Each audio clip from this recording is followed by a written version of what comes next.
When I was 8, I learned what it meant to be invisible. Not the fun kind of invisible where you sneak around and no one notices, but the kind where you're shouting and no one hears. My house was a battlefield, and I was a ghost. My earliest memory is of my mother, her eyes hollow and distant, sitting on the couch as if she were carved from stone. The TV was always on, but she never really watched it. It was just noise to drown out the silence that hung heavy between us. I would ask her for a snack, for help with my homework, or just to play, but she'd barely glance at me before turning back to the flickering screen. "Not now, Michelle," she'd say, her voice void of any emotion. It was always, "not now." I quickly learned that now might never come. My father wasn't any better. He was an angry man, always yelling about something. The slamming doors and the sound of his heavy footsteps coming down the hall still haunt me. I was always terrified of the moment he'd stumble into my room, reeking of alcohol, his face twisted in a permanent scowl. He'd look at me like I was the source of all his problems. Sometimes, he'd yell. Other times, his hand would strike faster than his words. "Why can't you just be quiet?" he'd bark. Or worse, he'd call me useless, or a burden. I didn't understand what I had done wrong, but I believed him. I believed that I was the problem, that if I could just be better, quieter, smarter, he'd stop hurting me. But it didn't matter what I did. His anger was a storm, and I was always caught in it. School was supposed to be my escape, but it was just another battlefield. I was the girl with the unwashed clothes and the bruises on her arms. The teachers didn't ask, and the other kids were too busy trying to avoid me. I wasn't like them, and they knew it. At recess, I'd find a corner of the playground to hide in, my back pressed against the cold brick wall of the school building. I'd watch the other kids playing, laughing, and talking as if they had not a care in the world. I envied them. I envied the way they could run free, the way they could go home and be safe.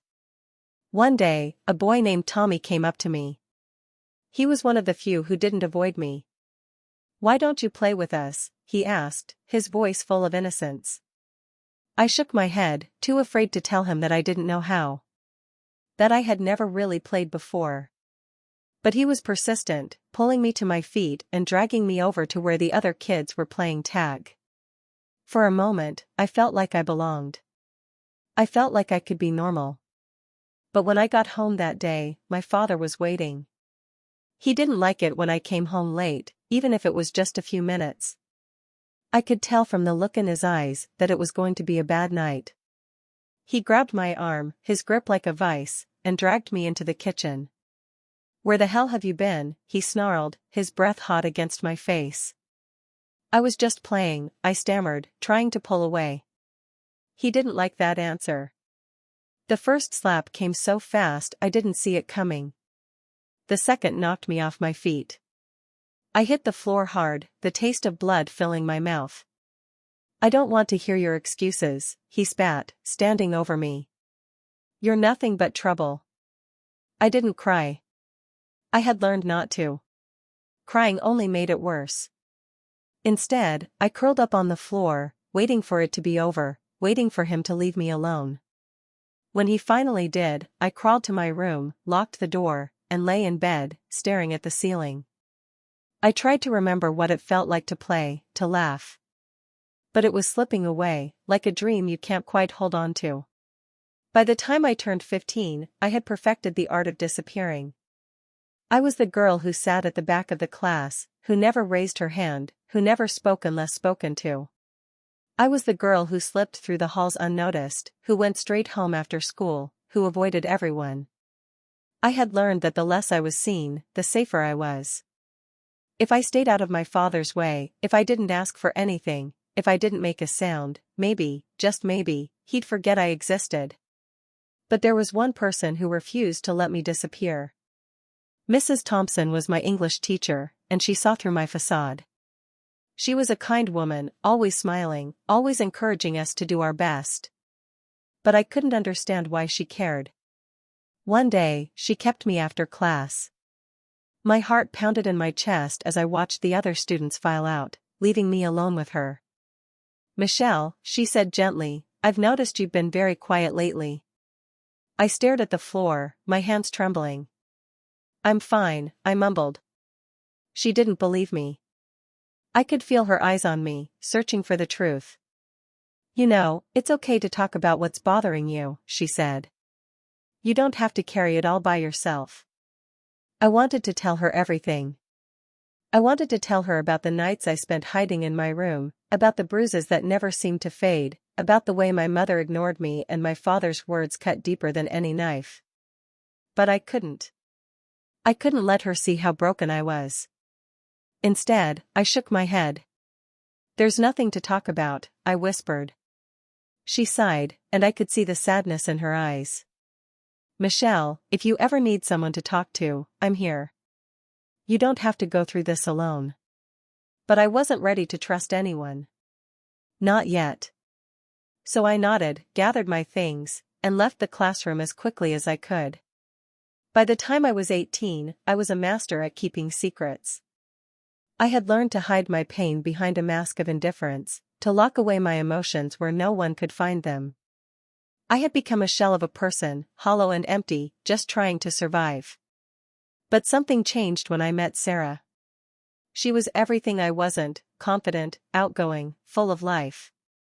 She had a way of drawing people in, of making them feel seen. I don't know why she chose me, why she decided to befriend the quiet girl who sat alone at lunch, but she did. At first, I was wary of her. I didn't trust anyone, especially not someone as bright and cheerful as Sarah. But she was persistent, always inviting me to hang out with her, always including me in her plans. Slowly, she chipped away at the walls I had built around myself. One day, after months of friendship, she invited me to her house for a sleepover. I had never been to a sleepover before, and the idea filled me with both excitement and fear. But I said yes. Her house was everything mine wasn't. It was warm, cozy, filled with laughter and love. Her parents welcomed me with open arms, treating me like one of their own. It was the first time I had ever felt what a family was supposed to be like, and it broke my heart to realize how much I had been missing. That night, as we lay in sleeping bags on the floor of her bedroom, Sarah turned to me. Michelle, she said softly, you know you can tell me anything, right? I hesitated, my instinct to keep everything inside warring with my desperate need for someone to understand. I had never told anyone about my home life, never let anyone see the cracks in my armor. But something about Sarah made me feel safe. So, I told her. I told her everything, about my father's anger, my mother's neglect, the bruises, the fear, the loneliness. I told her about the nights I spent lying awake, praying for it all to end. And for the first time in years, I cried. Sarah didn't say anything. She just held me, letting me cry into her shoulder until I had no tears left. When I finally pulled away, she looked at me with such compassion that it made my chest ache. You don't deserve that, Michelle, she said, her voice firm. None of it. You're worth so much more than that. Her words hit me like a punch to the gut. No one had ever told me that before. No one had ever made me feel like I was worth something. And in that moment, something shifted inside me. I realized that I didn't have to be invisible anymore. I didn't have to let my father's anger define me, didn't have to carry the weight of my past on my shoulders. I could be more. I could be someone. The summer before I left for college was the longest of my life. Every day, I counted down the minutes until I could escape, until I could leave behind the ghosts of my past and start fresh. I had been accepted to a university in another state, far enough away that I could finally breathe. But leaving wasn't as easy as I had hoped. My father didn't take the news well. He saw my departure as a betrayal, as if I were abandoning him. The night before I left, he confronted me, his face twisted with rage. So, you think you're too good for us now? He sneered, his voice dripping with venom. I stood my ground, even though my heart was pounding in my chest. I'm just trying to make a better life for myself, I said, my voice trembling. His hand shot out, grabbing my wrist with a bruising grip. You ungrateful little brat, he hissed. After everything we've done for you, this is how you repay us? I could feel the old fear creeping back in, the urge to shrink away, to make myself small. But I forced myself to stand tall, to look him in the eye. I'm leaving, I said firmly. And you can't stop me. For a moment, I thought he might hit me. But then something in his expression shifted, and he let go of my wrist, shoving me away. Go, then, he spat. Get out of my sight. I didn't need to be told twice. I grabbed my bags and walked out of that house, not once looking back. College was a revelation. For the first time in my life, I was free. I could be whoever I wanted to be, without the weight of my past dragging me down. I threw myself into my studies, determined to prove to myself that I was worth something. I made friends, real friends, who didn't judge me for where I came from. I joined clubs, went to parties, started living the life I had always dreamed of. And slowly, I started to heal. But the scars of my childhood ran deep, and there were nights when the nightmares would come, when I'd wake up in a cold sweat, the echoes of my father's voice ringing in my ears. It wasn't easy to move on, but I was determined. In my junior year, I met David. He was kind, patient, and he saw me in a way no one else ever had. We started dating, and for the first time, I knew what it felt like to be loved unconditionally. When I graduated, we moved in together. It was a small apartment, but it was ours, and it felt like a sanctuary. A place where I could finally feel safe. By the time I turned 32, my life was unrecognizable from the one I had known as a child. I had a career I was proud of, a husband who loved me, and two beautiful baby girls who were the light of my life. Some days, I would watch them playing in the backyard, their laughter filling the air, and I would be overwhelmed by the contrast between their childhood and mine. I had vowed to be the mother I never had, to give them the love and security I had always craved.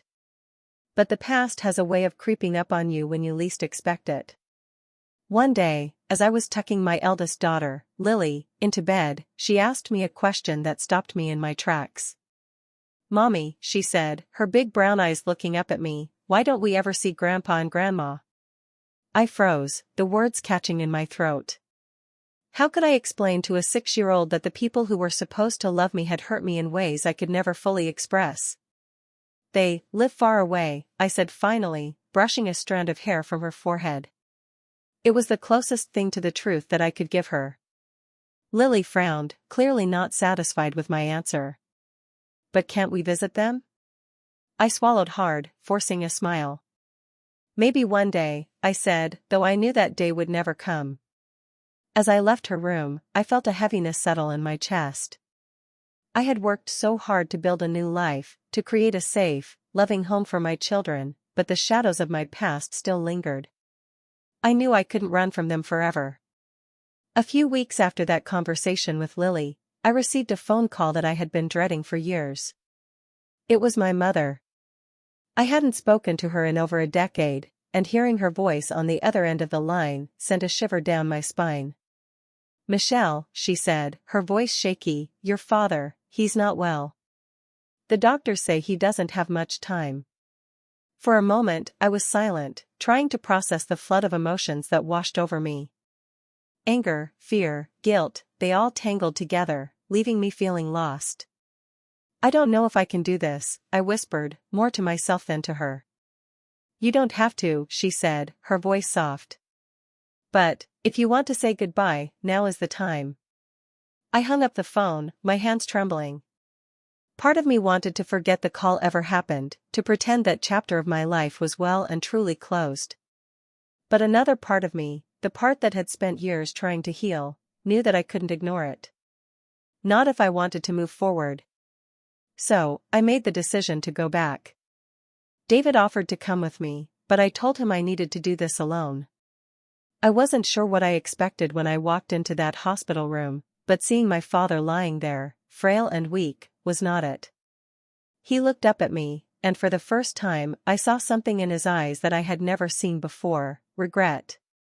He tried to speak, but the words came out in a rasp. "I'm sorry," he managed to choke out, his eyes filling with tears. And in that moment, I realized that I had spent my whole life waiting for those words. But now that they were finally here, they didn't bring the closure I had hoped for. They didn't erase the pain or the scars. But they did give me something else, peace. I forgive you, I said, my voice steady. And for the first time, I meant it. My father passed away the next day. I didn't cry. I had already shed too many tears over him. Instead, I focused on the life I had built, on the family I had chosen. When I returned home, David and the girls were waiting for me, and I felt a sense of relief wash over me. I had faced my past, and now I could finally move forward.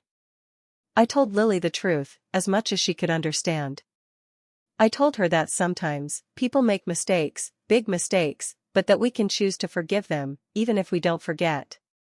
And as I watched her process my words, I knew that I had done the right thing. I had broken the cycle. I had taken the pain of my past and turned it into something beautiful, something worth fighting for. Years have passed since that day, and my life continues to evolve in ways I never imagined. My daughters are growing up strong and confident, unburdened by the darkness that once surrounded me. David and I are still deeply in love, our bond only strengthened by the trials we've faced together. Sometimes, when I'm alone, I think back to the little girl I once was, the girl who was so scared and lonely. I wish I could reach out to her, tell her that everything will be okay, that she will find happiness, that she will be loved. But I know she's a part of me, a part that I will carry with me always. My story is one of survival, of resilience, of breaking free from the chains of the past. It's a story of finding light in the darkest of places, of building a life worth living. And it's a story that I will continue to write, every day, with every choice I make. Because I am Michelle, and I am more than my past. I am a mother, a wife, a survivor. And I am finally, truly, at peace.